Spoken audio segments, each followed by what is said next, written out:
Halo, Assalamualaikum warahmatullahi wabarakatuh.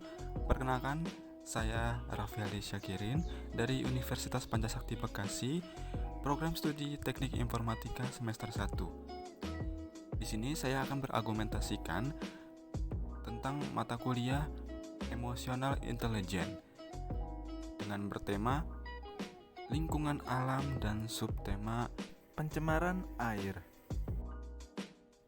Kenapa air bisa tercemar?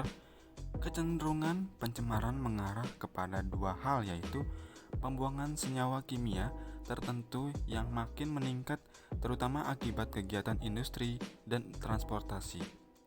Yang lainnya akibat penggunaan berbagai produk biodiesel dan bahan-bahan bahaya karena aktivitas manusia.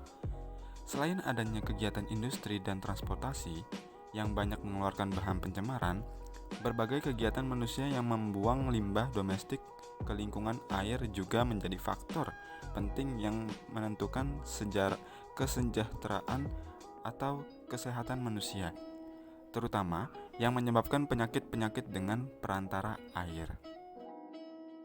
Pencemaran air menurut Surat Keputusan Menteri Negara Kependudukan dan Lingkungan Hidup Nomor KEP-02-MENKLH-I-1988 tentang penerapan baku mutu lingkungan adalah masuk atau dimasukkannya makhluk hidup, zat, energi, dan atau komponen lain ke dalam air dan atau berubahnya tatanan air oleh kegiatan manusia atau oleh proses alam sehingga kualitas air menurun sampai ke tingkat tertentu yang menyebabkan air menjadi kurang atau sudah tidak berfungsi lagi sesuai dengan peruntukannya.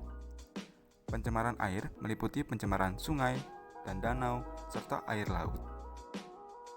Apa sih pencemaran sungai itu? Sungai adalah aliran air di permukaan yang mengalir dari hulu ke tempat yang lebih rendah yang kemudian mengalir ke laut, danau, atau ke sungai lain yang lebih besar.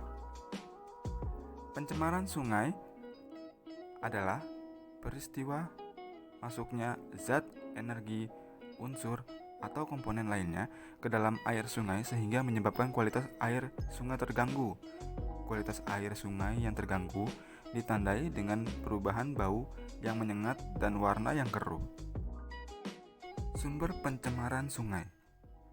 Banyak penyebab sumber pencemaran air, tetapi secara umum dapat dikategorikan menjadi dua, yaitu sumber kontaminan langsung dan tidak langsung.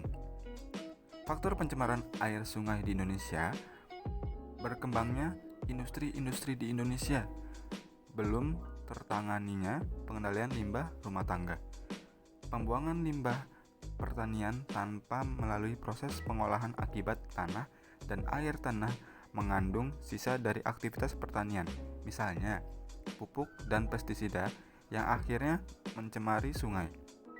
Penggunaan insektisida seperti DDT, dichloro, dipenyl trikonetan secara berlebihan juga merupakan salah satu hal yang dapat mencemari sungai.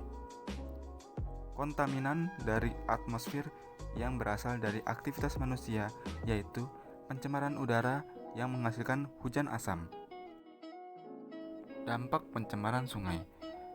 Ada beberapa dampak, yaitu dampak terhadap kehidupan biota air, dampak terhadap kesehatan, dampak terhadap estetika lingkungan, dan eutrofikasi atau pengkayaan air. Untuk solusinya yaitu pengolahan limbah. Dalam pengolahan limbah industri, limbah yang akan dibuang ke tempat pembuangan dialirkan ke sungai atau selokan hendaknya dikumpulkan di suatu tempat yang disediakan. Kemudian diolah agar bila terpaksa harus dibuang ke sungai tidak menyebabkan terjadinya pencemaran sungai. Bahkan, jika bisa, setelah diolah, limbah tersebut tidak dibuang ke sungai, melainkan dapat digunakan lagi untuk keperluan industri sendiri. Pengolahan air limbah pada umumnya dilakukan dengan menggunakan metode biologi. Metode ini merupakan metode yang paling efektif dibandingkan dengan metode kimia dan fisika.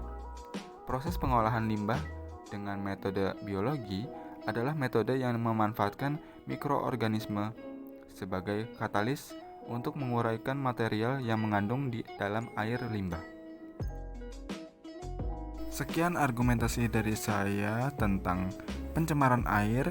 Kurang lebihnya mohon dimaafkan. Wabillahi taufiq walhidayah. Wassalamualaikum warahmatullahi wabarakatuh.